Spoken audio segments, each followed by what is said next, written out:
both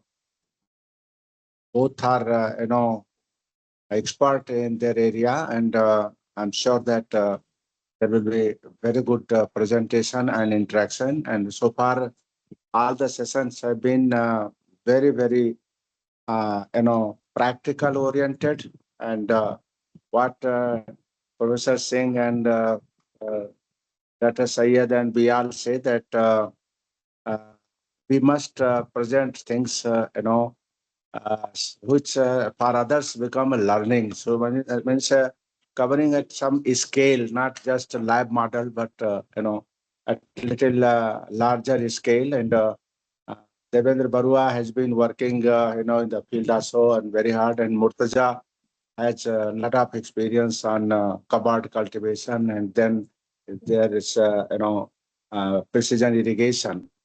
From last many years he's working. So I welcome you all, Professor Singh, Dr. Ramesh Gawar, Dr. B.K. Sharma, and all my dear friends. And uh, I request Dr. Syed to proceed ahead. Thank you very much. Thank you, Dr. Indramani. I have something special. These two people are special to me, to AAAE rather, because they both are there whenever we on a call. Whenever I ask them, call them, both Barua as well as Murtaza, both are immediately they will respond. I thank you for all this good work you have been continuing for all these years, especially for the AAAE. Now I request Dr. Viswanathan to introduce Debendra Barua. Thank you, sir. Dr. Devendra Chandra Baruah joined as Assam professor in 1991 at Assam Agriculture University, Jorhat, with his undergraduate and postgraduate studies from Rajasthan Agriculture University, Udaipur, and Indian Institute of Technology, Kharagpur. He obtained his PhD in energy modeling from Punjab Agriculture University, Ludhiana.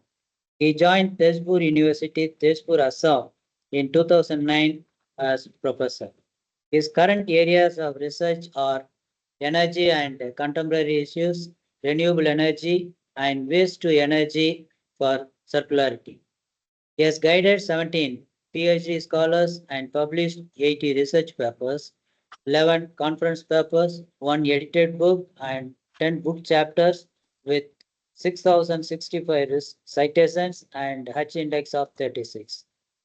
He has operated 17 projects in these areas worth 7.5 crore rupees funded by agencies like IEEE, AICTE, and DST. He has traveled to many countries like Thailand, Rwanda, Greece, Singapore, Belgium, South Africa, United Kingdom, Bangladesh, and USA for academic meeting purposes. Currently, he also holds the position of Director, Center for Multidisciplinary Research, and Director, Internal Quality Assurance Cell at Tezpur University. Today, he is with us to deliver his talk on energy choices for irrigation, an analysis for small and marginal farmers in Assam as part of our water webinar through ASEAN Association for Agriculture Engineering. So I also joined the organizers to welcome him. Thank you, sir.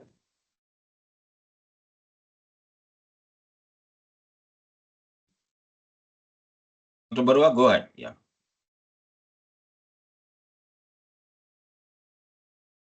Is it slides are visible? Yes. Yes. Thank you very much. Thank you all AAAE stalwarts who given me this decided this webinar first, and then second given me this opportunity to speak some of my works in the area of energy. Definitely, I understand this is not the core theme that water management, but it has some relevance. And then I thought that let us speak something which I am I have some interest and also associated with.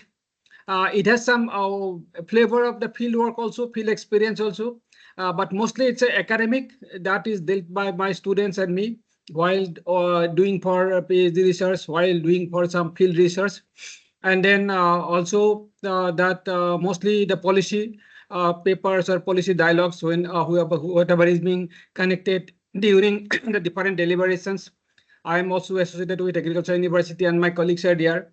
So that's how this is an only a dialogue, I mean sharing of the experience, and then your inputs to it at any point of time during the presentations or maybe at the end also will be considered a very valuable assets for me.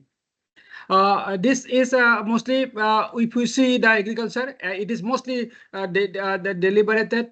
Here I found in this WhatsApp your message also, as well as in another field also about this policy, Indian agriculture, which direction it is going, and what is its contributions, expectations.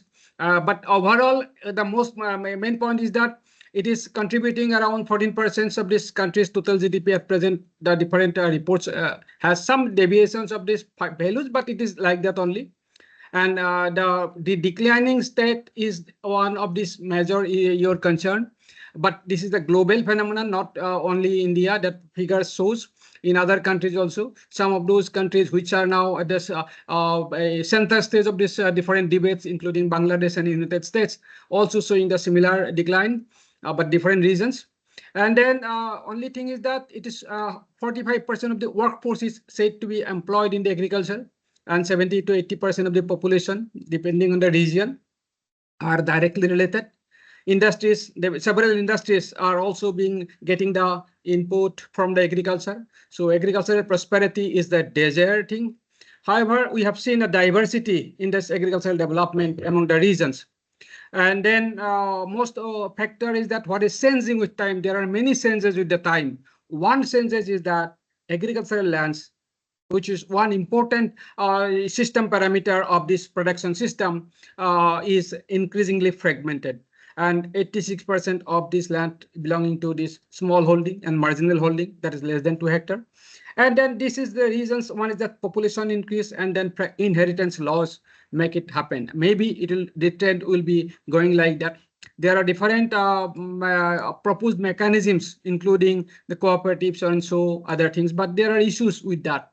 So this particular presentations will be concerning this small holding or marginal holding of the farming, regarding the irrigations, and then in context of its resource. One resource is this energy. Target and challenges. Target is changing. Maybe I will be elaborating in the next slides better, but we could conclude that, we could comment that the enhancement of production is the desired thing. It is required, but the competitive cost and quality has a concern. And also in recent times, climate actions, particularly carbon footprint reduction, has also been another additional target that is being given. The challenges are there. Dominance of the rain-fed agriculture, as it says that 50%, 51% of the sown area or 40% of the food production is coming from the rain-fed agriculture. That is really a challenge. Crop required its quota of water, and then that is if we are not taking care of that part. Uncertainties with this thing is irrigation or water consumption is that whether it will be centralized or decentralized. There are many centralized schemes going on well, but uniformity is a problem. And then again, can we go for decentralized solution to that fragmented land holding? How it will go? What will happen to the resources? Do we have enough resources there? Do we have enough energy to operate it? Do we have enough technology or machinery, education? These are the uncertainties. And then this is uncertainties. Who will be taking care of this irrigation? Whether it is this state, whether it is this governance, or whether the farmer themselves. So there are many dynamics are here. So these presentations will not able to cover all factors and dynamics. So under some assumptions, we'll analyze this part. Before going to this Assam scenario, let us have some look at this historical trend of the changes of the agriculture. If I just for your convenience, we can divide it different phases. First, this pre-independence, then the green revolutions, then the post-green revolutions, and recently the market and sustainability era of production systems or agriculture systems. One thing is that productivity increase has been visible, increased productivity through this era. Number one, farm power availability also increased a lot. Animal power vis-a-vis the manual power and then decreasing, and then mechanical power sources increasing. This is happening. However, this is not happening everywhere. For example, if we go to see the Assam, for example, the Assam is not the green revolution's benefit or green revolution's impact was not at all visible in Assam during the period where it was entire country or maybe northern Brave Belt witnessed. This is late starter, but it is there now. Assam, as you know, 54.5% of the total geographical area is they said to be covered by this agricultural cropland. 70% of the populations depend on it. 84% of the Assam people is rural, 16% is urban. These are statistics given by the government. Traditional things are still going on in Assam. As you could see, different activities, different farm operations are still manual. If we go a deeper look on here, till 1990s, you could say even 1999 also. These are the pictures captured by my camera and while visiting entire Assam due to this frontline demonstrations program of the Assam Agricultural University, Zorat. And then I missed to get any, I couldn't get any opportunity to take any mechanized farm at that time. This is area of, say, you could say 90 to 91 to 2001. Before, during this period, 3 years I was there at Panjams. Other were entire things were there from Assam itself. Mostly land preparations, shaping of the plots, maintenance planting. Paddy is the main crop here. I am referring to these operations for paddy cultivations, harvesting, then manual operations, threshing, then different cleaning and other operations. And at one point of time, there are fatigue of the animal, fatigue of the human, all over seen. These were there at 1990s, but thing has changed. Now, if we see the mechanization started, there are actually mechanizations in 2000 onward, mechanization started. Also, we could see the different operations are making machines are taking care. And then I'm also benefited by the different one of the agri projects. Dr. Dipankar Dey is here, professor. He was there at the time, the principal investigators. I worked with him, and then I learned many of the things about the energy. He's also, I think, present into this webinar. I have seen him. So we analyze this energetics of this mechanical versus manual operations, and we try to get something. How can we? What will be the analysis? How, at the most, where is the benefits is going here in terms of economics as well as in terms of energetics. But now it is taking a natural course. Earlier, those were the government-sponsored schemes for these farm operations. Now, mostly the farmer preference for the mechanizations. That is happening. That started happening. This is one thing, except irrigations. But what if we see an overall pictures of the estimates, if we consider that diesel is the option for mechanization, without considering the other options, available options, which is not even yet common also. If you see around 1.74 million hectare of rice land will require 242 million liter of diesel, and then winter rice, and then summer rice around 1.175 million hectare of summer rice will require around 24 million liter of diesel. That means enough diesels will be required. A hectare basis also you could say we can categorize this diesel requirement for these farm operations at two levels. One is stationary operations, another is mobile operations. For this technical advantage technicality, we could see that 83 liters for stationary operations more or less per hectare, and 53 liters will be required for mobile operations. If we could see complete replacement of all operations for these things. What will be the cost of cultivation's effect? What will be the effect on the carbon footprint? These are the serious issues that to be dealt with. Once we are going for a net zero, your target is also there, as well as competitive cost of cultivations also there. So this is again an issue that in our discussions we will be taking care of the irrigation operations that we'll see how it is happening over here. Sorry. And thereby also another issue, another concern is that one is this also that carbon footprint, and that another is that energy yield relationship, and then its efficiency, that we could inefficiency. We had a chance to get the information from around 800 farmers throughout the Assam, and then their status of working, how much inputs they provide, all inputs connected together. If we see their energy value, we can normalize them in terms of the gigajoule per hectare of energy, and then yield that they get in terms of this grain yield ton per hectare. If we could put those data in some 4 distinct categories of farmers. One type of farmer, they use only animal or human, and even they do not use fertilizer. This bottommost trend line shows that. Another group of farmers, they do not use any machines, but they use fertilizer. And then third group is that they use some machines, but they are not much, they do not have access to this chemical fertilizer. And then fourth group that you could see red line top, they use all machines and all that also the fertilizers are accessible to them. One thing is that the trend is okay, appropriate, but one point is that worrying is that some farmers are there which are not efficient. This inefficiency that is causing that their energy input is high, but their proportionately yield is not going too high. That obviously that there are many reasons, but one reason is that the lack of input, critical input. One of the critical input is the irrigation. If they are providing all inputs for all operations, all timely inputs are given, but irrigation is not timely, that will not provide this, that will not help them to get this desired yield. So this is a concern. That means critical input to ensure higher production is this your irrigation, and irrigation is the subject of today's discussion. There are different schemes, government schemes to take care of the irrigations. If we see, since 1974, our my colleagues, PhD scholars, has reviewed some of the schemes since 1974. With the different aims that at the time 74 was that agricultural productivity increase, government sponsored schemes, water management practices, irrigation infrastructures to be provided, fund were kept over here in the budget, and then minor irrigation programs. There is a minor irrigation department also in 1986 that to create a few minor irrigation facilities such as shallow tube wells, low lift pumps, dug wells to support small and marginal farmers.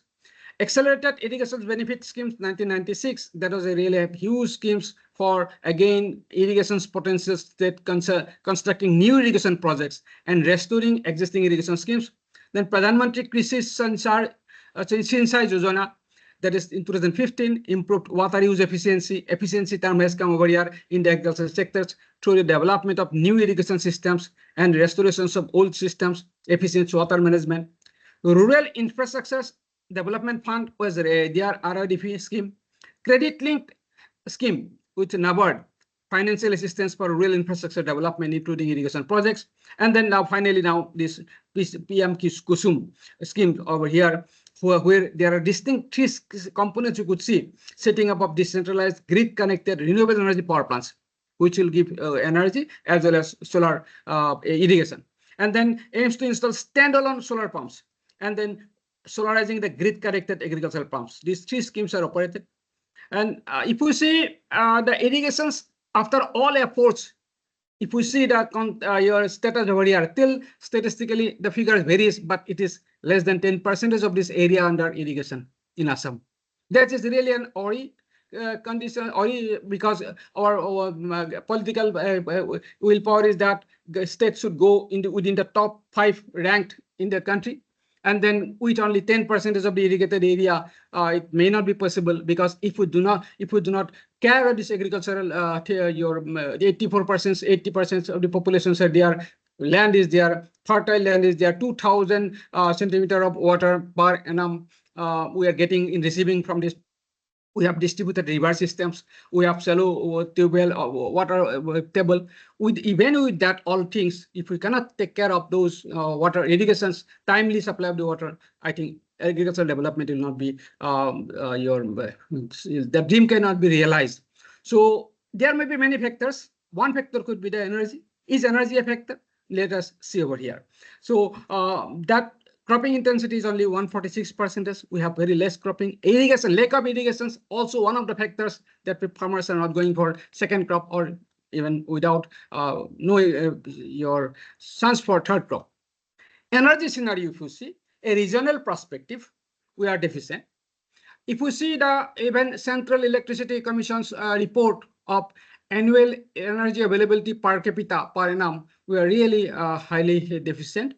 We are within the range of 400 over the years 2013 to 2022, even 2025 figure also there. We are getting our citizens at Assam overall getting 400 unit of electricity per persons per year, where a reasonable living standard of living, people have said that around 2,000 units is required annually. That means a huge deficit we could see over here. That unit of electricity is taking care of all sectors, even manufacturing sectors, agricultural sectors, domestic sectors, service sectors, everything is being included. This much is required, and then having only 400, we are at 400. National average is nowadays around crossed, I think 1,200. Where from electricity will come? We mainly import it from other states. What is the domestic productions? Domestic installed capacity, taking care of the coal, gas, hydro, small hydro, biomass, solar a little now, recently coming, accumulated to 1881 megawatt installed capacity. This is for Assam. Other states also like that only. Fortunately, Sikkim, with the help of their hydro, they have increased their per unit availability, per capita availability also going crossing 1,000 because they have this hydro, as well as Arunachal Pradesh also having hydro. Arunachal large hydro, some few 1,500 megawatt in 4 installs are also going to be installed very soon. I mean, commissioned very soon. Installation is there. There are a huge protest against that, but now finally it has come.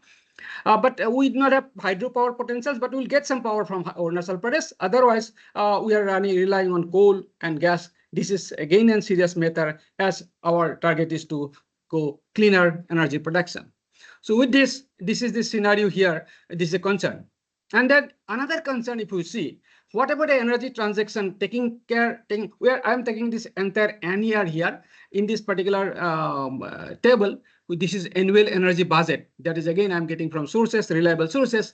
There are different parameters that to be discussed, but today I'll not be getting much time to discuss everything. But one point that I want to discuss is that we are getting energy from even importing energy or exporting energy from foreign countries, particularly in Bhutan. That is also reflected here. But the loss, whatever the transactions, and then that we are getting, and then after that, whatever is utilized, the gap is around 30%. 30% is a huge loss. That is, percentage of loss is again a serious concern for these NER states. With an overall all India loss is around 21%. That is also high, but this 30% loss is a serious issue. Whether it is centralized the generations and transmission, and then decentralized generations and utilizations have some answers to these huge losses of these transmission losses is again to be looked into. Another point that is a concern is that load factor. We are getting less, yet whatever is available, we are not able to appropriately utilize. Load factor is again the least or minimum or very serious concern. It is not high.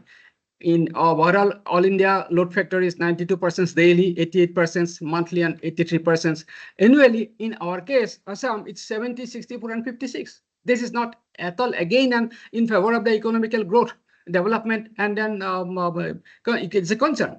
So how can you take care of these things? Whether irrigation if irrigation, our field would have been irrigated by this electricity, would we do it? What type of generations will be there to take care of the loading factor? This is again a concern. Electrical energy sales to ultimate consumers, if we see, and then in gigawatt hour basis in any year scenario, this is again a concern. It is when I'm trying to draw this in y-axis versus x-axis, different sectors for this year 2012-13 to 2021.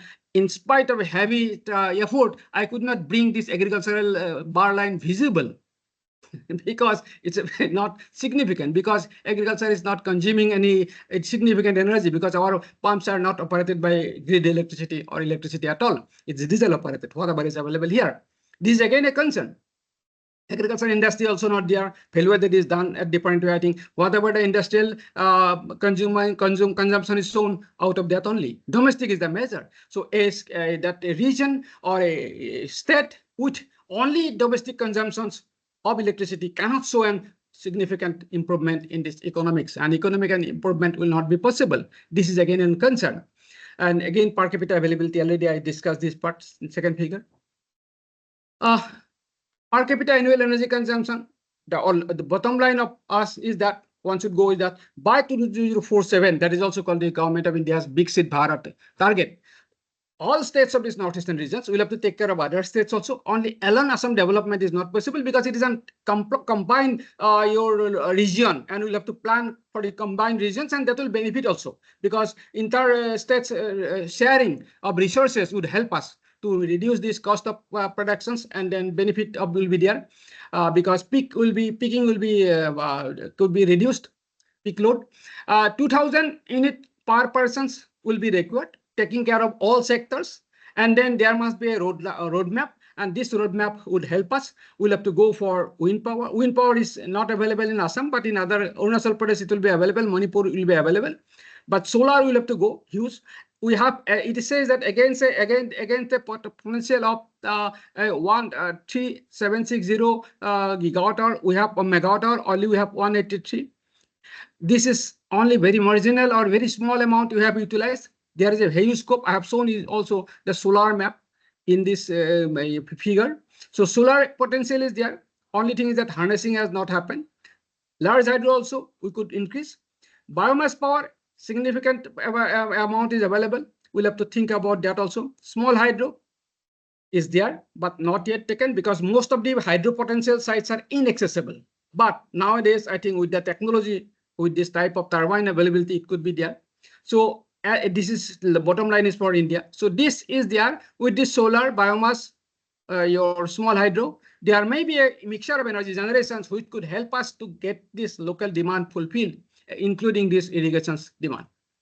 Now let us discuss something about this case examples on this particular that I said that what are the different options available for the farmers, and then how they work as per this your ease of use or cost of irrigation is concerned.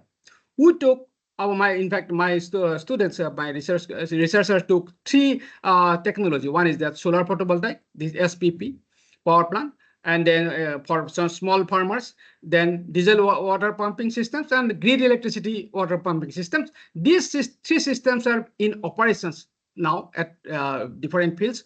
And then we took that a rational power size of 3.70 kilowatt just to have an uniform comparisons. And these sizes are available with an 11 and 13 liter per second of discharge. Type of motors also shown. And then current market price also of this capital cost also shown over here, highest from the solar photovoltaic systems without subsidy. We also have another scenario considering the subsidy available, maximum subsidy available for comparisons. We consider that scenario also, but without taking care of this crop, because it has a relationship with the crop. When we consider this economic analysis, we also considered two feasible cropping rotations recommended in the package and practice notes of this government of Assam. That says that one crop is sali rice because rice-based system is there. Another crop we have considered a cash crop, very rare, grown by the farmer. Instances are there, very high value crop, strawberry. And then third is ahum. Considering their feasibility of cropping rotations, one is July to November, another is November to February, third one is March to June. And then another crop rotation is traditionally done. It is still mostly people preferred. Sali rice to then mustard and baro rice. Their recommended varieties are also shown. There are different date of sowing, date of harvest also shown. And if these three crops are not usually done, but if we go for a logical that we could do it with 347 out of 365 days for this first crop rotations and 342 days out of 365 days in a second crop rotations with all other inputs and logistics available, logistic support available, just for logically comparing these three irrigation technologies about their cost of cultivations, cost of irrigations, we go like this. We needed many data. We attempted to get the realistic data. Solar energy data, radiation data is available in our Tezpur University campus, and we calibrated it to this NASA data available, and then we use this data, daily data available as well as hourly data available, and then we found that for each of these cropping rotations, what will be the energy available in megawatt, kilowatt hour per meter square per day, and then we found that there is a variations of this energy available, solar energy available for each crop. This is one. Notable variations are there, but that matters for different countings, not only for photosynthetic efficiency, but also for our operational things because the available energy.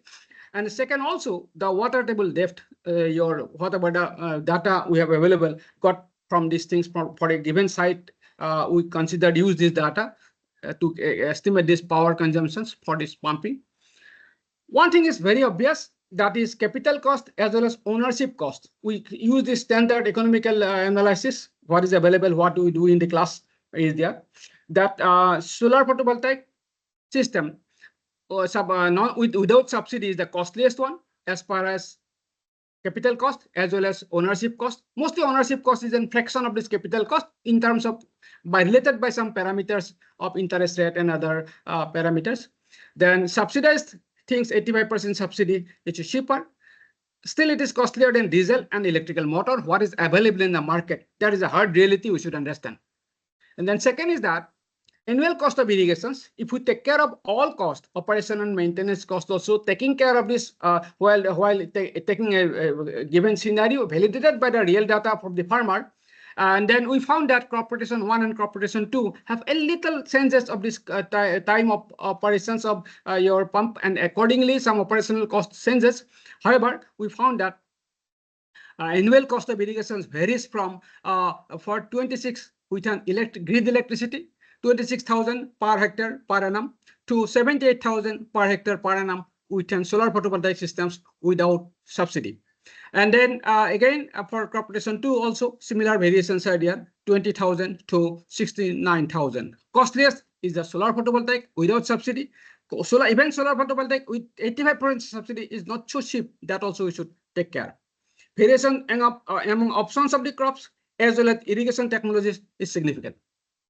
Next point is that one we found because net zero, then clean carbon footprint is another issue. We also estimated it. What about the standard methods available to understand this carbon footprint? Here we have found that, yes, as far as kg of carbon dioxide emissions per annum per hectare, yes, highest is diesel. If we could see diesel water pumping systems, followed by electrical, and then followed by solar photovoltaic systems. That is that some benefits in terms of this carbon emissions, carbon footprint is available for solar system. Then annual revenue. This is again revenue. Here we have many assumptions, many simplifications. Many simplifications. But after simplifications, we found that different pumping options and cropping systems. Revenue is from crop productions. We have taken care of this market prices of this produce, assuming that rate of harvest will be available if irrigation is assured, all other inputs are assured. And then revenue from energy, because irrigations, this is again one model we proposed, though it is system is that type of practice is not there in the field. Whenever irrigation is there, it is used for irrigations. Whenever no irrigation is required, the solar power plant is remain idle. It is not connected to the grid here. And then that remains idle. Nobody uses this energy. Now, if we could make this type of energy uses, I will discuss if it is feasible, then we also get some revenue out of that thing. Per hectare, around 23,000 will be available for crop rotations 1, and for crop rotation 2, around 24,000, 25,000 will be available there. Along with that, if we could make a carbon market also, carbon trading, it's possible. It is there. If for different options, only thing is that some your cooperative or some collections of those farmers to be taken care. Around 347 to 248 to 347 per hectare per annum also available additionally. This is an available existing market price of this carbon. This may vary again. They not be there. Another point we have found that strawberry, inclusion of strawberry, that high value crop, though it may require many crop care things, could get many benefit over here that we'll see in this figure. Revenue that is coming, higher revenue is coming in compared to this paddy is that paddy mustard and then paddy and mustard is that 41 lakhs per annum is coming per hectare because strawberry is a very high value crop. Then on the base of net revenue, we found that if we say the crop rotations, consider only crop rotations, then grid electricity operated pump will be ranked 1. Solar photovoltaic pump with subsidy will be ranked 2, diesel 3rd, and solar photovoltaic without subsidy 4th. And there may be a swapping of this rank of these first 2 if we consider crop rotation 2 due to the operational things, minor marginal differences, and it is coming over here. This is important part. And then we just wanted to know how far this subsidy should be there with the solar so that it is competitive with others. We found that it should be around 90% of the subsidy should be there. Then only it can compare with grid electricity and the diesel. This is again important parameter, important thing, whether technological advancements to reduce the cost or a subsidy from this, some sources should come. Though we have some many critical points against the subsidy, but this is important part we'll have to see. EV charging, as I said, because EV, I have shown one photograph over here that is taken by me during a recent times to a very remote area.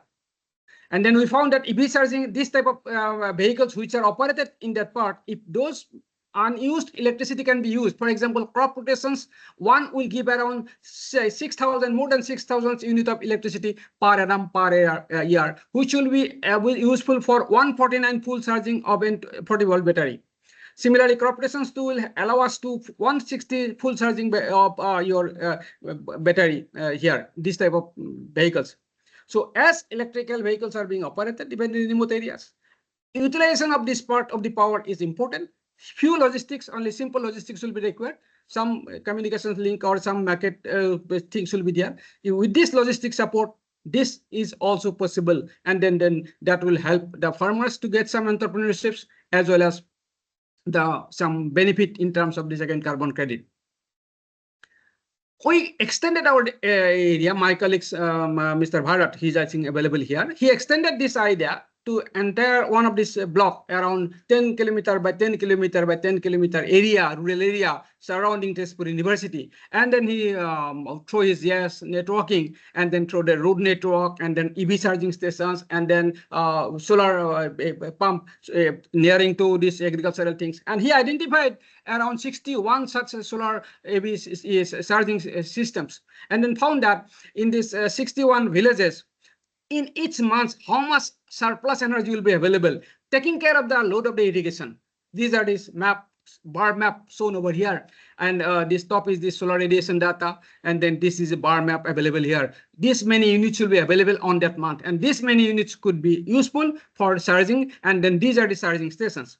That means layout of the map of the proposed EV charging infrastructures, utilizing surplus energy from solar water pumping systems in 61 villages near Tezpur University. And then thought that another 3 to 5 minutes. Yeah, another 3 to 5 minutes. One part that my colleagues, Dr. Deepal, as well as Mr. Burman, have helped me very recently after finalizing this topic, that EV, though we are very that we are advocating for the solar photovoltaic systems, but in the field there are many sad stories. All the EV solar photovoltaic plants are not being taken care. So some technology where it can be monitored from different agencies is important, is required. Some of these photographs shown over here, very recent photographs, maybe yesterday photographs or tomorrow photographs. And then my colleague, another colleague, Burman, visited today. This you could see when he understood that all stories are not all solar photovoltaic plants, only damaged photovoltaic plants are there. He went there, I think at 12 today. At 1:51 p.m. He visited a nearby to Tezpur University. He said that, sir, some plants are working. I know these plants are also working. And then, I'm just very quickly visiting, touring you to an live projects in a community called Jawani Village Community that is supported by IEEE Smart Village. This village has a problem of communications. This village is a problem of this cooking fuel need, and we provided and then also villages problem with this agro-industry and irrigations. They produces enough grain, they they're hardworking. We have 2 tons of cow dung, around 2.2 tons of green materials are available. We installed a biogas plants, but biogas plants, a community biogas plants, it operates well, but there is no the business model. Without a business model, it cannot be operated, because competitors are there. Then we provided a business model taking care of a solar photovoltaic plant that I've shown over here. And then also this is a area where irrigation is required. A solar plant is installed. This solar plant is installed there.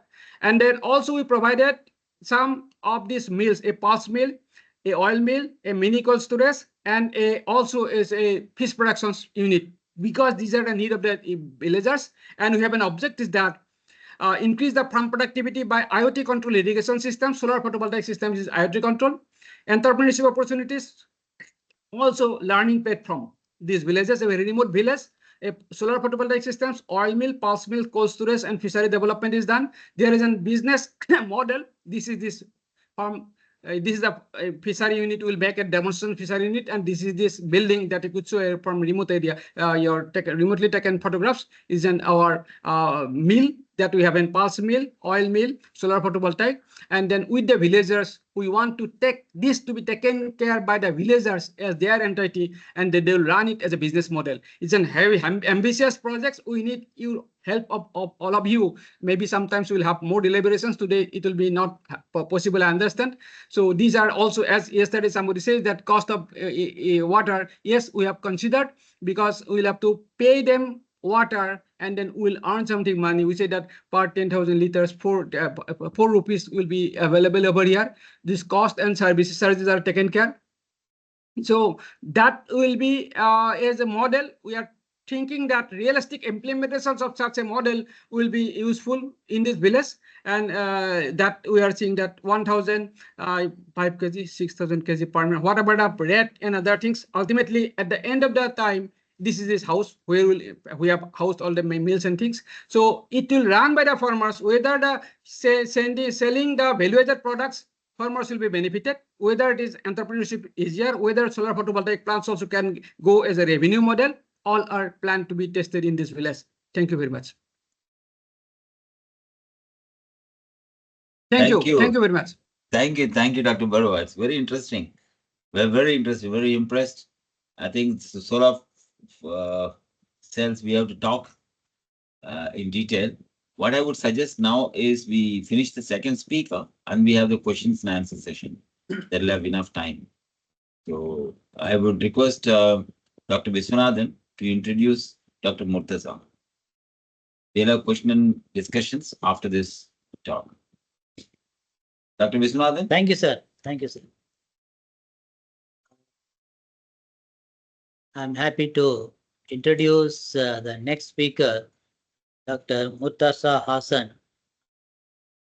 Dr. Murtaza Hasan is a principal scientist at the Center for Protected Cultivation Technology, IRA, New Delhi.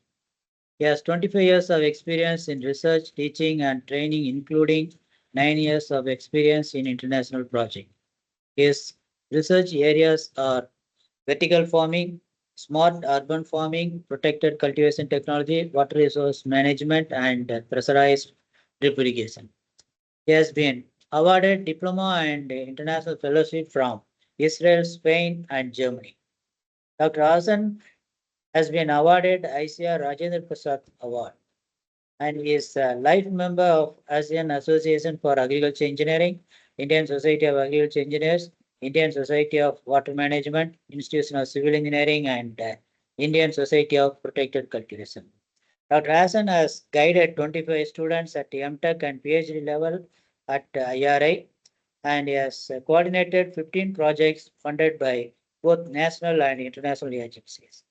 He has created state-of-the-art facilities related to smart urban farming, vertical farming, hydroponics, aeroponics, and aquaponics at IRI. He has published more than 100 research papers, technical articles, reports, seminar proceedings, bulletins, etc. He has been actively involved as technical expert and member in TST, TIFAC, National Water Mission, Bureau of Indian Standard, IFCO, and National Horticulture. Today he has joined us to deliver a talk on advanced protected cultivation technologies for sustainable water management. So on behalf of all of us, I welcome him for his talk. Thank you, sir.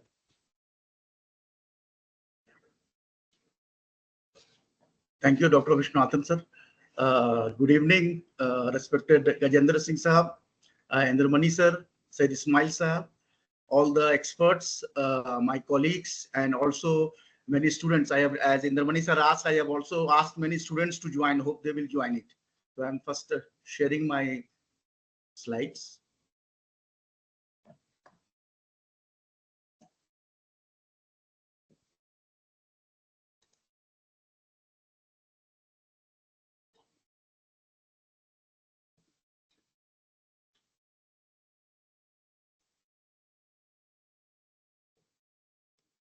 Is the first slide, Ismail Yes. sir, are you able to see my first slide? Yes, go ahead. Okay, so this is the topic that I have been given: advanced protected cultivation technologies for sustainable water management. So what I have done, that these are the broad headlines under which I shall present. That is the protected cultivation technology and what are its advanced forms, how it is related with the precision and digital horticulture, what is the present status and future prospect of protected cultivation technology, particularly for our country. The core technology involved, whether it is greenhouse technology, soilless, hydroponics, aeroponics, and aquaponics, something about details about it. How we are doing its the infrastructure part, and then going for its automation with sensors, controllers, IoT, and now AI-based, ML-based modelings. Based on the AI and ML-based modelings and above concept, what are the projects that we are executing, and then what are the key results. Finally, some key findings of our projects and the challenges and the way forward. Just for the brief introduction of the house, the protected cultivation technology for horticulture crop, it has been going on for about last 3 decades. And basically, this particular technology takes care of the biotic and abiotic stress, and then it's very much a part of precision farming. With this type of cultivation, it is possible to do round-the-year cultivation under controlled environment conditions. Very common examples are greenhouse, net house, nursery, tunnel, etc.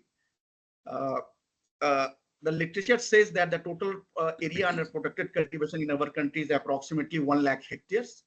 There are lots of common crops are there, but the very suitable crops that are in wine types crops, capsicum, cucumber, tomato, among the vegetables, and flowers like rose, gerbera, chrysanthemum, lilium, and now lots of green leafy vegetables, nursery. So these are the possible crops. Strawberry, other crops are there. And then we found that this type of technology is very popular, having entrepreneurship value. If we see that some brief thing about the protected cultivation, that basically it refers to the technique of growing the crop in controlled conditions, where you can have their own microclimate, and then we can control the not only extreme weather but also pest and disease to some extent. And then the major benefits are categorized as, so we have the extended growing season, so you can grow the crop around the year. And the literature says that there is a very clear-cut resource efficiency in terms of the saving of water. One is a very important input, and that is the main core part of today's webinar. So how it is saving the water, then that we will discuss. Then of course, when we use the water, then all the nutrients, whether it is major nutrients and micronutrients, and all the insecticides and pesticides, as also do. So we have a good resource efficiency overall. Then ultimately, from the grower's point of view, one very important thing is yield and quality. So not only it's have a good resource efficiency, many literature and results found that we have very clear-cut increase in yield, in crop water productivity. And then also we found that the quality part of the produce, the biochemical part, biophysical properties also of the produce that increase. And then overall, you can say the health that increases. And then in sustainability part, basically it reduced waste and then reduced the environmental impact. So these are the major, you can say, benefits of protected cultivation. Key aspects of protected cultivation in terms of environmental, that we can have the temperature, which is the major things, especially in the northern and central India, where you have the extreme summer. And then we could able to reduce the temperature by using the evaporative cooling techniques, some fogging based techniques, about 10 to 12 degrees centigrade from the ambient temperature. Humidity, we can increase or decrease as per the requirement of the crop. Light, very important part nowadays. We have now the possibility not only to controlling the light, but modulating the light, using the artificial light. And then many the parameters of light that I shall discuss in details later on, that we can control in the protected cultivation. Another very important thing, that parameter, that is the CO2, which directly is the main things that controls the not only the photosynthesis, but the entire crop dynamics. So see, these are the few very important parameters that we can control and utilize according to the crops inside the protected cultivation. From the integrated pest management point of view, you can say that not only you have the preventive measures, whether it is sanitations by physical barrier resistant varieties, you have monitoring and early detection.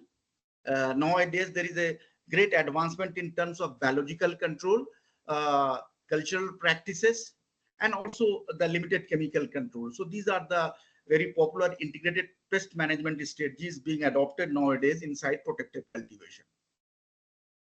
When we say the advanced growing systems in terms of, especially we go from the soil to soilless, then the core first thing is the soilless media. So in our country, there are many soilless media available. The very common one is the cocoa peat, cocoa chip, and then vermicompost. There are others, lots of soilless medias are available, but cocoa peat and cocoa chip are very common. Then you have the pure water technique that is called hydroponics. Then you have the aeroponics, in which we target the root zone of the crop by providing the water and nutrition through mistings in a very desired size of the droplet and desired pressure. That is called aeroponics. And then in aquaponics technique, when we grow the nowadays crop and fish together, and then it's a very balancing techniques when we grow the crop and fish together and utilize the fish excreta as the nutrition and see that how best these things can work. So these are the very popular, you can say, advanced soil growing system techniques that are now popularly being used commercially inside the protected cultivation. So from the Indian farmers' point of view, these are the structures. You can see that whether it is a pure naturally ventilated house, climate controlled greenhouse, tunnel type, net house. So these are the structures that are typically used by the farmers and then very popular throughout the country in different forms. Coming to the advanced protected cultivation technologies, core technology I have discussed, whether it is soilless, hydroponics, aeroponics, how these things you are utilizing inside the same protected structures by modifying the structures a little bit and then using. So you can see that you have a, on the top, you have the greenhouse. Inside, we grow the crop in totally soilless system in a rectangular container. Now, these smart containers are available in different formats. It is pot based, or it is a vertical container, horizontal container, individual container. Here you can see that it's a regular container that runs in the entire row of the crop. So you have different types of containers now ready-made available, and then you can made it also and then provide the proper irrigation and drainage, and you can grow the crop. Then you have the pure hydroponics, in which we have to install all the pipe-based systems, whether it is HDP or PVC, or even we can use sometimes the bamboo-based systems. And then you have to install all the running water system so that the water and nutrients can grow together. And then that is called pure hydroponics. On the above side, you are seeing the pictures where we are growing the crop vertically in different layers. It can be soilless, hydroponics or aeroponics. And then when we are growing the vertically, especially inside the closed chamber, then we usually provide the artificial light also. So these are the few very advanced protected cultivation techniques that are being very commonly used. And then many growers and many farmers are also utilizing these techniques in India also. This is one slide that how this advanced protected cultivation technology is a part of precision digital horticulture, because this theme is very popular nowadays. And then because precision digital horticulture, it is expanding from different era, from now in the present agriculture 4.0, where you have digital or smart farming. Then you have agriculture 5.0, which is going to be totally robotics and AI based. So all these, the advancement of agriculture, and especially the precision digital horticulture in this nowadays agriculture 4.0 and 5.0, these advanced protected cultivation technologies covered with very cutting edge technologies like ML, IoT, AI, sensor based automation. These are the very important thing. And then the core focus of not only the agriculture ministry, but many other related agencies. They are focusing on it. And then throughout the countries, different stakeholders, different growers are now following this type of technology. What are the features of advanced protected cultivation? As you have seen that they are data driven, and then nutrient deliveries, we utilize sensors so that the plants receive the exact nutrients. Then climate control, we are using all the gadgets, but here you are using in advance all the sensors, whether to adjust temperature, humidity, light, CO2, and then you can see in the picture, it is a IoT based driven dashboard is there. And then all the parameters like temperature, humidity, CO2, these four things are coming. And then it is also connecting to your smartphone. And then you are getting all sort of information and alarm also. And then this we can install anywhere at a suitable place inside the greenhouse. And then resource optimization and the real-time monitoring. That is the one of the major advantage of the present protected cultivation technology. So in this advanced protected cultivation technology, these are the very important features. And then based on these features, then you have the required data. Then you go for the further advanced modeling, that is whether it is IoT based modeling or AI based or ML based modeling. So required for all these things, lots of data that we can get by following these methods. Now, for getting the data and for the automation especially, the first thing is that we require lots of sensors. Now you can see that what are the types of sensors for advanced protected cultivation technology. Because sometimes there is no sensor, so we no soil, so you have a soil-based moisture sensor or sometimes soilless moisture sensors.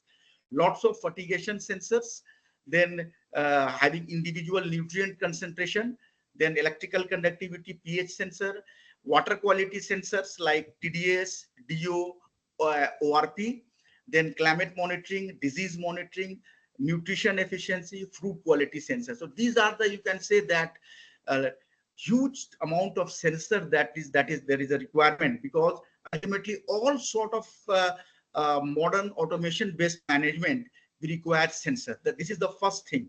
And then some of these sensors are very easily available, but some of them are not. Some of them are very costly also. And then, but nowadays we have the sensors available. We are taking the ICR is taking help from different institutions also, because we are ultimately the users. We are not manufacturing the sensors. Many other institutions like many industries, IITs, CDAC, some NITs also, they are involved in project with ICR, and they are focusing on making indigenous sensors. So ultimately the theme is that we require, or the growers require, basically lots of indigenous sensors. Now, once you have the sensors available, then what we do, then we connect those sensors with this type of controller. So this type of modern machines are available for fertigation or irrigation management, whether it is a filtration part or it is irrigation controller part or fertigation controller. They have the provision to connect all the necessary sensors. Now you can incorporate all the moisture sensors, electrical conductivity sensor, nutrient sensors, all these sensors you can connect with these modern machines. And then these machines work further very efficiently. So fertigation controllers are now, indigenous fertigation controllers are available also nowadays in our country. Jan Irrigation is making lots of fertigation controller. Other companies, Harwell, Netafim, there are many companies, they are making good fertigation controllers also that is available. Of course, the fertigation controller is little bit costly also, but very efficient management of your entire farm. You can control all the individual nutrients, moisture, irrigation, can have access to all the data, and then you can log all the data, see where there is alarm, where there is excess, all these things that you can, it is difficult to do the things manually. So here there is a great role of fertigation controllers. And then now fortunately fertigation controllers are available in our country, and then many growers are also now using it. Now once you have the fertigation controller, then now I am coming to the individual crops. Say now this is the capsicum crops, and then we are using the fertigation moisture sensors. And this crop we are growing in simply in soil inside greenhouse, and then you have the moisture sensors, you have electrical conductivity, pH sensors, and then you are based on these sensors and with drip fertigation, we try to do the fertigation automation for the greenhouse capsicum crop. And then what we found that these are the some values for soil EC sensor. This is a pure sandy loam soils, and then 0.23 to 0.45 decicentimeter per bar. Then tensiometer reading, we found that if we maintain the reading in the 18 to 30 centibar, then it is good for the field capacity. Fertigation EC as per the crop, 2.4 to 3.2 decisiemens per meter, and then pH around 6.5 to 7.5 range. So these are the typical range of about 9 to 10 months crops, and then these are the some core data that we could generate, and based on this we do the fertigation management for the greenhouse capsicum crop. This is one of the very popular crop grown as a vine crop inside the protected cultivation, that is the colored capsicum. And see now, based on all the data of sensor-based fertigation scheduling, so this is the one module, that is a 1,000 square meter module, very popularly owned by our farmers in India. So 1,000 square meter greenhouse colored capsicum. See what we got. Total crop water requirement around 198 cubic meter. Number of irrigation 57. Some very popular fertilizers that we have given, urea, SOP, and then yield in the range of about 6 to 8 tons of colored capsicum. Similar things we have done for the tomato. That same tomato crop, if we go about again about 9 to 10 months crop, what is the crop water requirement, irrigation, and what are the yield and major nutrient requirements. So these all data is about the sensor-based fertigation scheduling for greenhouse-based common crop. But these two are very common crops grown by the farmers, tomato and capsicum. Similarly, about the we have also generated this type of data for the two very common crops, that is the chrysanthemum and gerbera, as a flower crop that is being grown by the growers and farmers throughout the country. So all the relevant data, you can say, related to irrigation and fertigation management is there. And then here I am taking the only that for two particular crops. Now, once you have this type of data available, then we further go that AI and ML based modeling in advanced protected cultivation technology.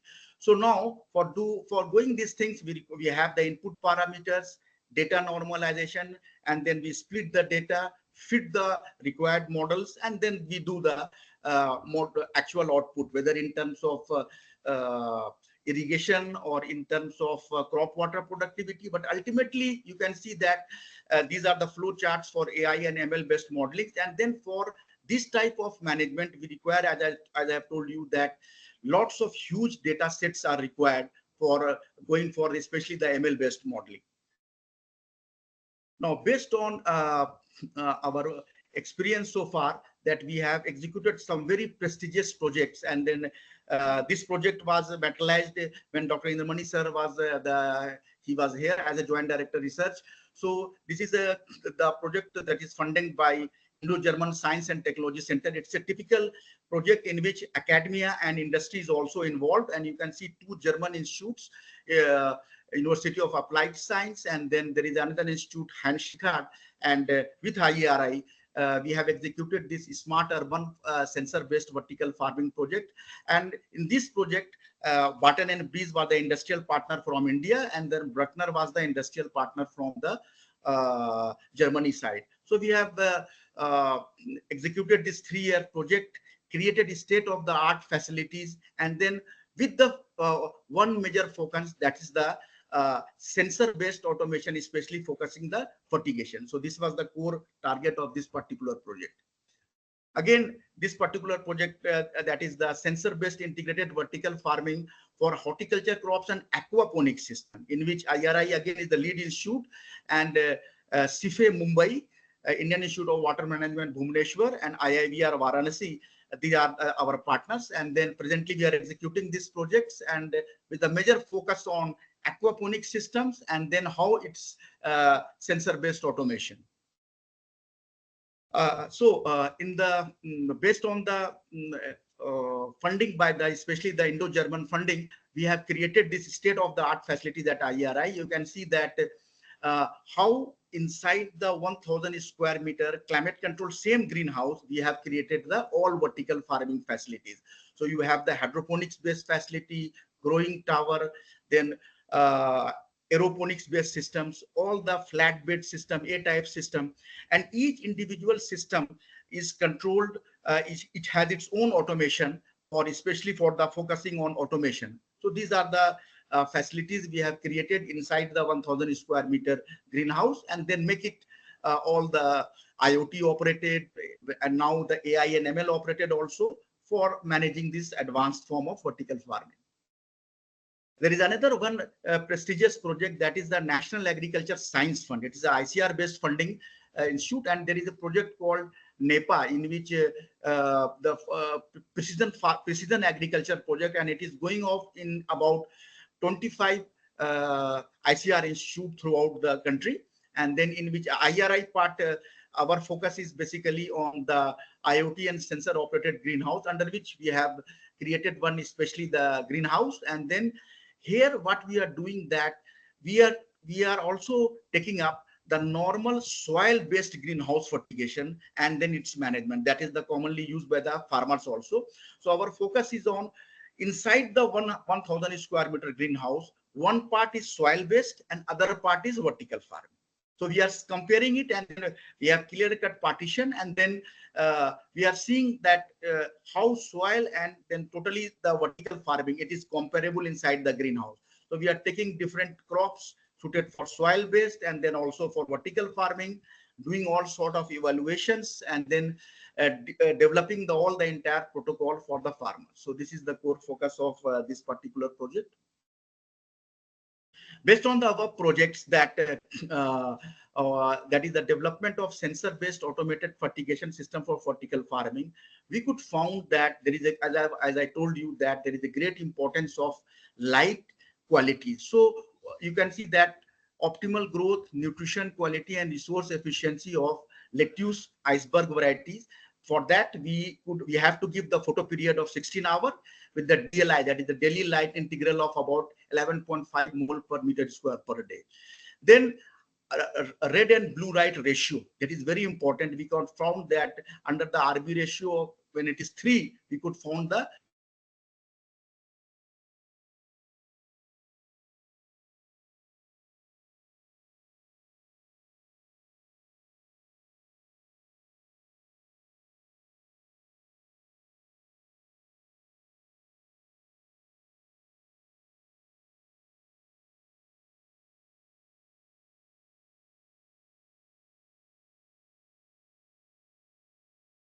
this for the inside the greenhouse management, we have developed this smart weighing lysimeter.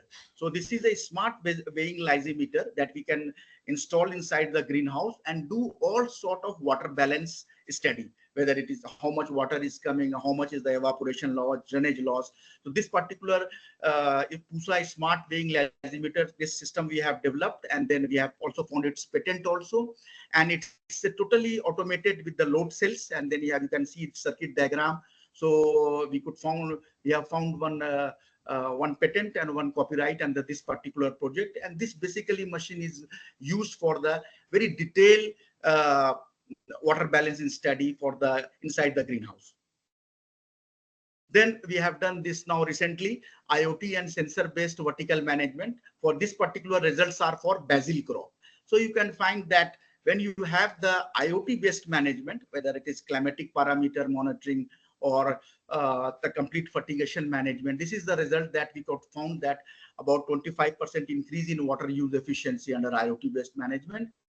There is also improvement in nutrient use efficiency over for manual fertigation, and then there is clear-cut improvement in plant physiology, 90% higher phenolic content and 17% higher antioxidant activity with, when we use the IoT-based management. Of course, minimize water and nutrient wastage. And then when we do for vertical farming, you have the very high crop density, about 153 plants in 3.9 meters square. So these are the very clear-cut results that when we could found with the help of IoT-based fertigation management system. This particular result is for the basil crop. Okay, coming further, this there is a one popular system that I have shown earlier, that is the soilless system. So if you have the grow bag system, as you can see, there are grow bags in the field, and then it's a 1 meter long, and then colored capsicums are being used. Here we have developed the conditional controller based fertigation management system for water and nutrient management. Now we have used different sensors, pH sensor, float level sensors, there is a weighing sensing systems, and then flow sensors, and then we have developed the totally indigenous fertigation controllers, and then there is a load based system here also, and then complete management of water, especially focusing on water and nutrient, we have done through this automatic fertigation.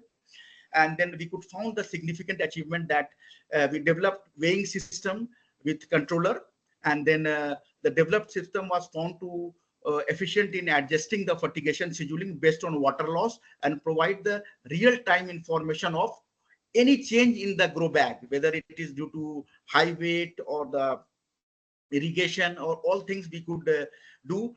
Fertigation controller was used to prepare and apply the nutrient solution in real-time automation. And then we developed the indigenous weighing sensing system so that we can apply the right amount of water and nutrient and right time.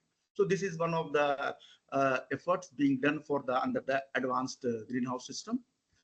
For this particular system, we have found two copyrights, basically programming of fertigation controller and printed circuit baby, that we already got this copyright, and then one patent for the timer and weight based thing system that we have found. Now, not only we are focusing on the core R&D based literatures in journals, we have developed this type of very technical bulletins that is that can be useful for the common growers. And these all common technical bulletins are available free in the Google, in English also and Hindi also. You can see that the first is the fertigation scheduling for horticulture crops, hydroponics technology, smart urban farming technology. So these all technical bulletins, very user friendly, and then these are all available free in the Google. Just you have to type, and then you will get very useful information, and then for any common growers and farmers in a very precise forms.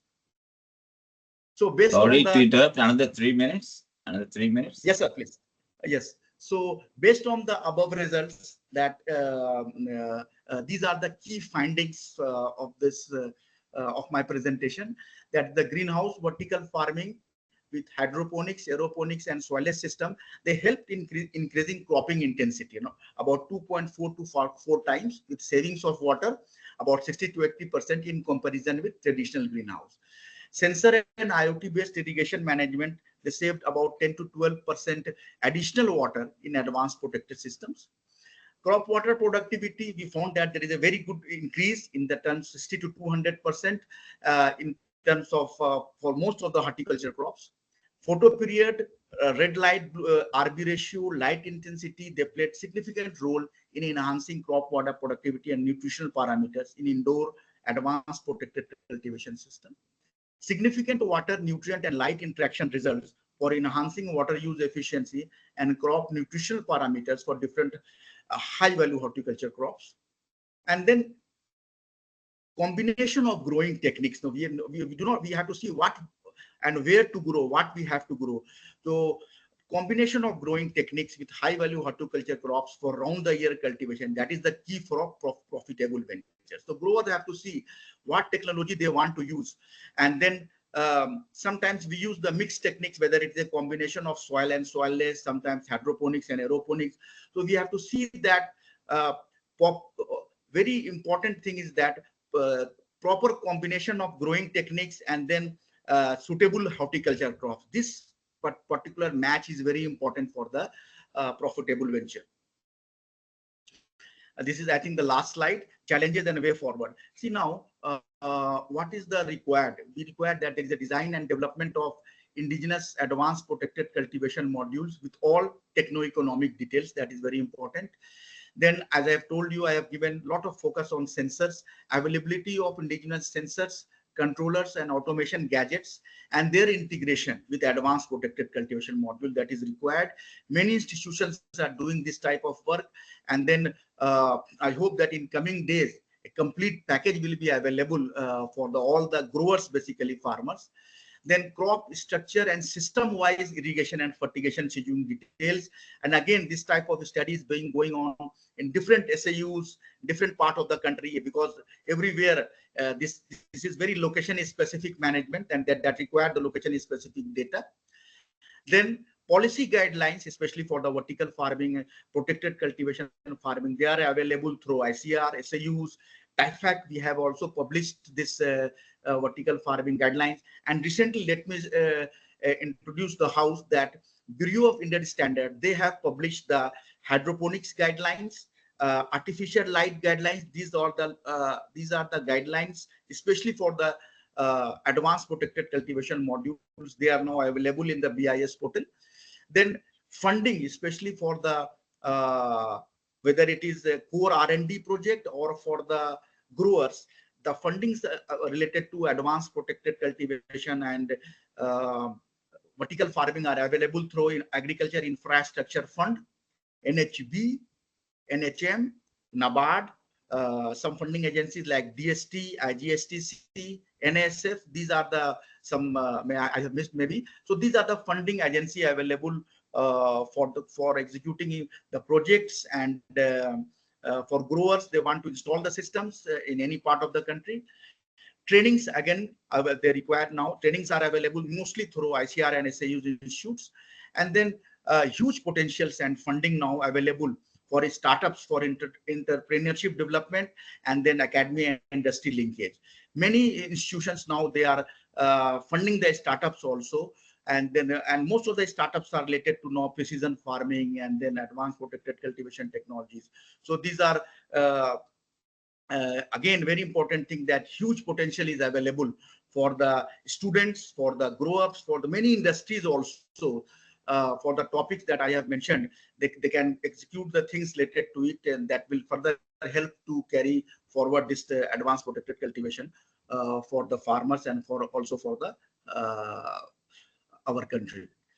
Thank you very much. Thank you, Dr. Murtaza Hasan. It's very interesting. Both the speakers were excellent today.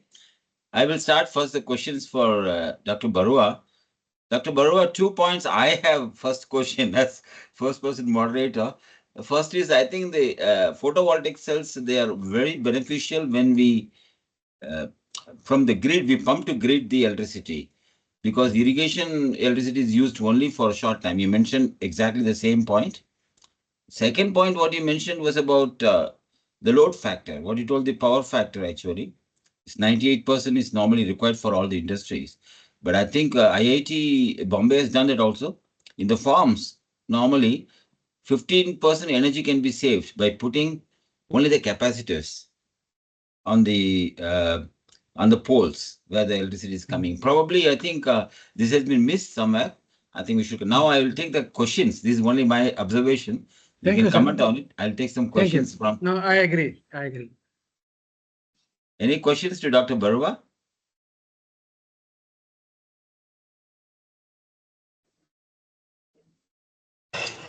Yes, can I ask just a small question? Yes, please. This was first of all, congratulations for very useful and lot of information. You shown that some for solar water pumping, cost of operation and maintenance. Okay, what does it mean that? It's quite substantial. It is not substantial, less, but we assume that, as I have shown you some photographs, that if it is not maintained, at least for cleaning, cleaning is one important part, because under dusty conditions, if we do not have dedicated persons for cleaning, there are sufficient amount of energy loss, as well as if there are some obstacles, maybe when fallen leaves can create a hot spot and then short circuit and then create the damage of the cells. So that's why we expect that because in this analysis that some dedicated persons will be there to take care of these things as well as operation as your closing down, because unnecessary your water pumping without unattentive, if it remains unattentive, that also a loss. So we found that some persons during the operation time, a person will be there. There's a manual cost only. We do not have any other cost there. That is manual operators cost is being included there. Thank you. That can be avoided. That can be avoided. Yeah. That means minimize. That with your IoT and other systems that could be avoided, but cleaning again, you will have some capital cost then. Whatever the Yeah. cleaners available in the market, that will lead to the capital cost. Cleaning ka Punjab, they done some work. I think it's possible. Actually, the idea is photovoltaic. You told 80% to 90% subsidy. I think probably pumping to the grid.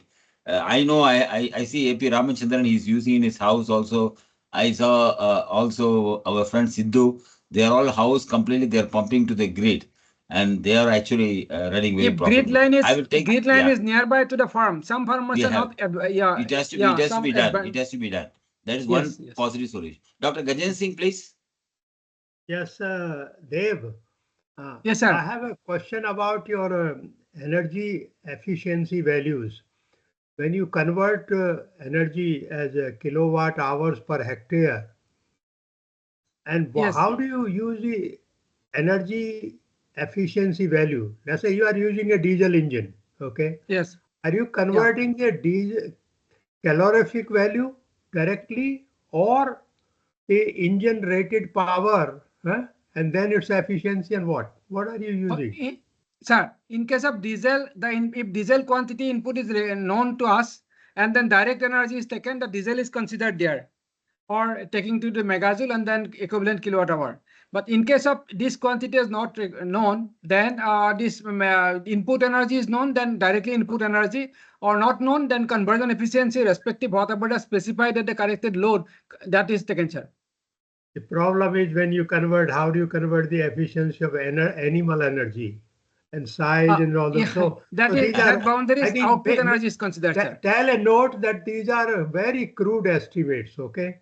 Just make Yes, that sir. clear. True. Okay. Human and animal energy, whenever is considered as a very crude, and then some thumb rule per human man hour, this is the energy is considered. Human and animal energy, that is really crude, sir. That standard methodology I have not come across, sir. I know. Okay. Thank you. Thank you, sir. I will take questions still, but nobody still know a question. So I will put on questions to Dr. Murtaza Hasan. Please raise your hand if anybody has. In the meantime, I will tell Dr. Murtaza. I feel the biggest bottleneck is the automated irrigation system in the field. I have seen before 10 years in Maharashtra, 3-4 farms. Right now, there is probably about thousands farmers are using it throughout India. I'm talking not on protective cultivation outside. So that is too less for a country because the cost, you mentioned very correctly about the cost of the control is a bit expensive, as well as local census manufacturing in the agriculture is very less. That what you mentioned about, I appreciate that very much. That is the need of the day, need of the hour. Yesterday, somebody was telling soil moisture census are required. So the question is the census manufacturing, only small companies are working on it. There's no big thrust on institutions. I think institutions have a lot of funds, even whatever you call. And I think we should try to find a way to find out census which are cheap and affordable. Any other questions are there for? Right. Yeah. Any other question? Yes. Again, Suresh Kulkarni, please ask your question.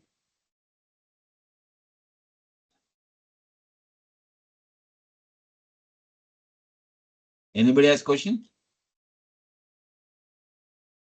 Okay. Dr. Indramani, you have? You raising your hand? So I wanted to appreciate Okay. both the Gajen speakers Singh has a question. Sorry. Dr. Gajen Singh has a question. Dr. Gajen You are Singh, go ahead. mute. You are mute, sir. You have to unmute. Dr. Gajen Singh, please unmute yourself. We cannot hear you. We cannot hear you, Sir. Dr. Gajen Singh. Please Sir, unmute. unmute. The mic you press. Can you Yes, hear now Ah, you can speak. yes. Dr. Murtaza, with Yes, all sir, yes, this sir. excellent work your group is doing and others also working on it, we have to find a way how to really convince farmers that this is really a technology we have to use. The extension approaches and policy. Policy in terms of funding is there, the subsidy is there. Somehow the farmer is not getting convinced. Yes, sir.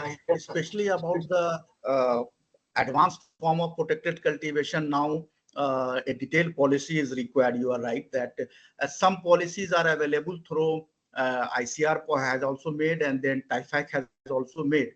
But you are right that on one side we need very clear-cut policy, and then also the trainings are required. You are very right that trainings and extension parts are required. But now the training and other things are going on in many, not only ICR institutes, many SAUs.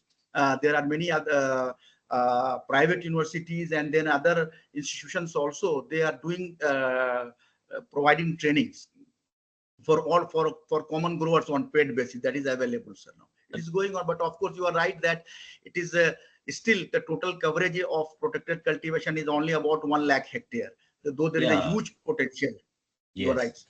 Yeah, considering our country, huge population, we have to go into this cultivation, protected cultivation in a big way, especially to supply food for the urban areas. Okay, but I, Yes, sir. Yes, sir. I don't know how.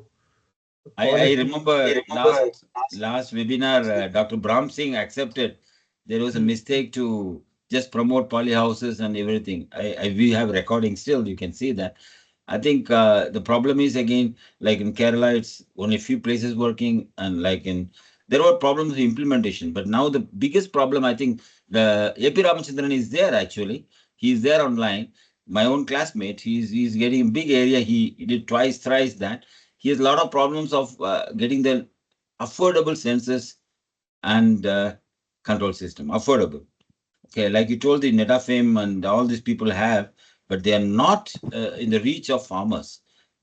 Excepting very rich farmers, I told thousands probably in India are using, but we are talking about millions who need it. So probably that work is pending still. I would, I see Yes, sir, you are right anybody's, that we yeah, require lots of sensors. And even Sajid Ismail sir, what you have told that leave the protected cultivation, even in the open field based cultivation, if the farmers have the good quality sensors and controller, then a reasonable amount of water can be saved. That is also still not been covered. That is also a very simple thing, that a sensor based irrigation management controller, then that controller is simply work on the principle of on and off as per the real okay, requirement. yes, This yes. simple mechanism, if it is followed, then lots of water can be saved. That this is not still being done throughout the country. So Yeah, I would allow one guy who is complaining to me almost every day, AP Ramachandran, please. You ask your question to Dr. Yeah, Murtaza. yeah, Doctor, it is a very nice presentation because I'm for controlled environment and polyhouse and vertical farming and all that. But the problem is the same solution cannot be used for everywhere. See, it changes from farm to farm, and even within the same location, if it's a different. So all the companies, whoever has got a solutions, they just bring in a standard form and just supply. They don't analyze the actual situation, actual requirement or problems, and give a proper solutions. And unless we get that, whatever the investments we are making, it's very difficult for us to continue on that and get the required results from the systems. So that is what we are getting. And even within my own farm, I have 4 or 5 polyhouses. Each polyhouse in a different area, the polyhouse in the east zone, it behaves a different way. The north zone behaves a different way. So we need a lot of individual workings and individual analysis of individual polyhouses. So that systems and Yes. that solution is not available. That is actually depending on the census Yeah. available. That's what he told Census already. He Yeah. mentioned already. Yeah. Thank you. Thank you We very have much. two more. Thanks. Thanks. Yeah. We have two more. I think I will put to AP Ramchandran to directly to Murtaza Hasan. You can talk to him. Yes. I will send. Actually, He's very one of the. actually, He's done in Mumbai also. He's doing some work, excellent work. So he will tell practically the solutions to you. No, that I can- actually, after hearing, I was almost in a mind to plan to ask his appointment in Delhi to meet him. Of in course, the you next go and coming meet him. months. You go and Yes. meet him. Of course. Yeah. You are Okay. most Thank you welcome, very much. sir. You are most Or when welcome. he comes to Mumbai or somewhere south, I will make him to call you. Yeah, sure. We have Pinku Datta. Can you please ask Yes, your sir. question? Yes, sir. Yes, sir. Sir, I am Pinku Ranjan Datta. So now, presently, I am in solar energy business, and I also having very much interested in set up this hydroponic systems, hydroponic way. So actually, I got just training from a Pune-based company that is hydroponics, and I visit Pune once. And I found there one that is farmer. He has started, and and I had the connections with and the contacts for last 3 years, and he successfully doing. Now, what's happened in Kolkata? Another company is plant craft, and they have started instead they replaced the PVC NFT and with bamboo. Sir, do you have any that is you have anywhere you have seen that is it is successfully they are doing? Because after that I don't have any connections with them. And they also asked me, sir. Yes. I think Yeah, and sir, your they told voice is me. your voice is breaking, but we could get the things that most of the commercial Friends, hydroponic systems. we can share the Dr. Murtaza's number and you can have a detailed discussion with him. Right. Now, yes. what I am telling, plant craft named one organizations from Kolkata. They are promoting in bamboo. That is NFT. No, they are using that all. Sorry to interrupt. This all we know. Let's talk about the questions. We know bamboo, and then the way they treat in Assam bamboo is much different. We are all people. We know that. So let's not worry about it. Ask the questions that is useful for the There are ultimate challenges. application. Okay. I would now give because three more persons are there in questions. If you have questions, please. Yeah, only questions you ask, please. I will allow you again. So actually, my question is, I want to know that if we use bamboo as an NFT, so if there any other side effects or happens or it will influence in plants? Even I can reply because I know another friend who is working. I think there's no side effects. Bamboo has only lifetime, depending on whether treated bamboo or not. And Assam, the treatment is different, so it doesn't matter. It's a question of no side effects. Yeah. Fungus formations. If the formations No, fungus. if without treating, I think you should learn a little bit about the bamboos because I studied a lot about bamboos because it's done in Maharashtra also. One of the universities doing a lot of work in bamboos and also in Gujarat. And I think you should read about it before asking. I think there's no problem. You can use it. I'm sorry, Murtaza. We have 3 questions. We have to finish it also. We are out of time because everybody asked. I was asking questions. I don't want to leave any person untouched. So I will give Mallikarjun. Mallikarjuna, please ask your question, please. Yeah, good evening, sir. I have one small clarification that is required.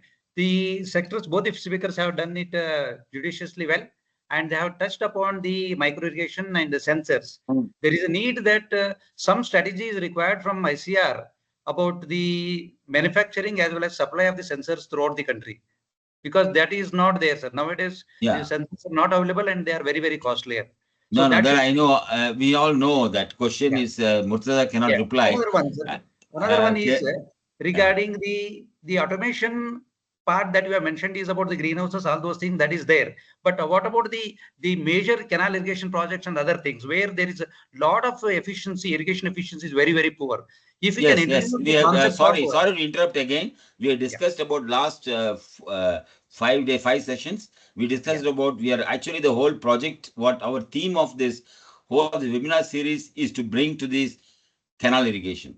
I Yes. think we have in videos, you can see the videos, and then we'll have next session next week. You can ask the questions. Yeah. I will take Rajesh Workade, who you already asked the question, Rajesh. You asked the hand? Yeah, am I audible, sir? Okay. Yeah, Am I please audible? go ahead. So, good work by Dr. Murtaza. I'm working with TCS, and we have done quite exhaustive work in this protected cultivation and especially sensors. Yes, you rightly said, beyond lab, deployment in the field is very limited.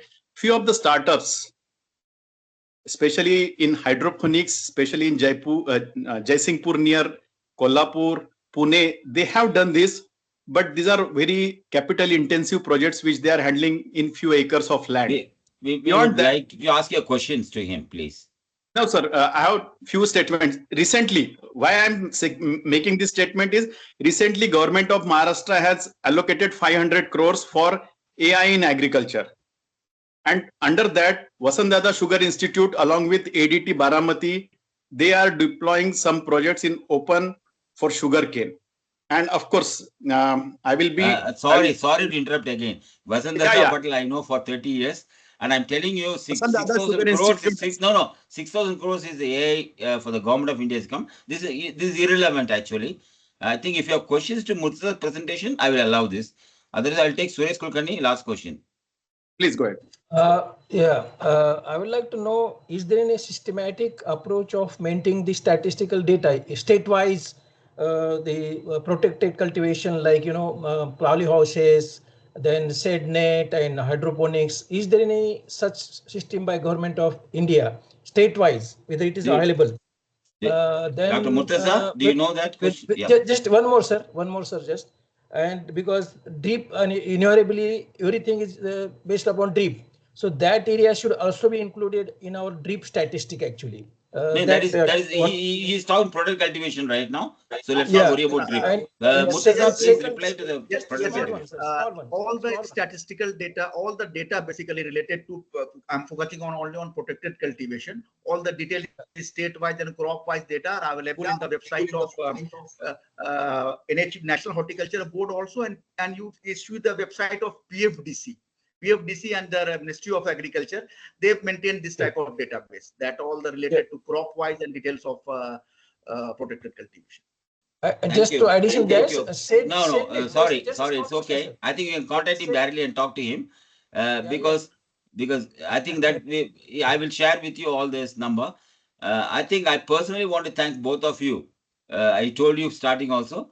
Now I want to both of you, Murtaza Hasan, and I know the strength what you have and give for this whole thing is excellent. Thank you. I will ask Dr. Indramani to close the session. Thank you. Thank you very much. Actually, both the speakers wonderful, and with Murtaza Hasan, I have especially worked at the center for 2.5 years as head of that center, and have been part of all these projects. Wonderful work. The challenge, Dr. Murtaza, is what Professor Gajendra Singh said, that how to spread that. There should be different extension model. I think that you get some project and establish at least 5 centers, north, east, south, west, of the type which we have at our Delhi center. At least I have been asking my university also to have the same center. So some funding should be arranged, at least because everybody cannot go to Delhi to see all this. At least 5 those centers in north, south, east, west, and center. Those should be established. Let us work on this, Dr. Murtaza. That is only research. That way it will spread to different, because in different location, experience is also required. If it is there in Maharashtra, then same level. What all are you doing? That German project, that new one, and all those, that should be replicated with the experience which you have. That will be great contribution by you and the team in the for the country with respect to this. And one thing, just I want to add that the risk management has become a big challenge. Agri-PB and protected cultivation going to be true solution for risk management in agriculture, because the farmers are suffering because of this weather vagaries and extreme events. So that is another very important one. With this, I thank all to join this and for joining this session. Very good. And Dr. Murtaza, again request, always encourage your students to join, because we are doing this for the younger, the scientists and the students. So ensure that IRI students and your students join next sessions also, and this should spread this message to all the universities, so that the benefits can go to this. With this, thank you very much, and we close the session, today's session. Thank you very much. Thank you. Good night, sir. Good night.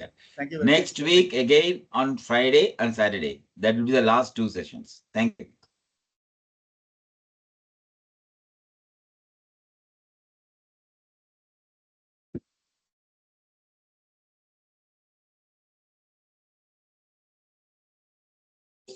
Thank you, sir.